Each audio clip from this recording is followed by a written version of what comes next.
Gwyn ยุงกัดแปลว่าอะไร ยุงกัด is mosquito bite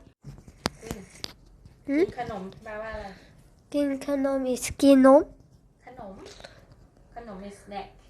snack อาบน้ is shower ำกินข้าว กินข้าว is eat กินน้ กินน้ำ is drink water ำของเล่นเดี๋ยวโน้แต่ไม่รู้ครับ ไม่รู้ครับ ของเล่น is toys ดูทีวี watch TV แฮมเบอร์เกอร์ hamburger คอมพิวเตอร์ computer พิซซ่า pizza เล่นเกม play game รอช้าง elephant กอไก่ egg ไก่ ไก่ กอไก่ กอไก่ first one กอไก่ chicken yes ตัวเด็ก โดเด็ก you are เด็ก don't know children กรีนพูดไทยได้ไหมครับ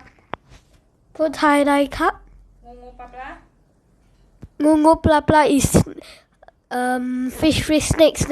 no snake fish อ๋อ นิดหน่อย you know is a little bit เที่ยวไปเที่ยว go ไก่ yeah okay I give you half a minute to say anything you know in Thai โอ้กอไก่ okay ปลาปลางูปลาปลา okay หนึ่ง and also 1 2 หนึ่งสองสามสี่ห้าจอ 6 หกเจ็ดแปดเก้าสิบ okay one more time faster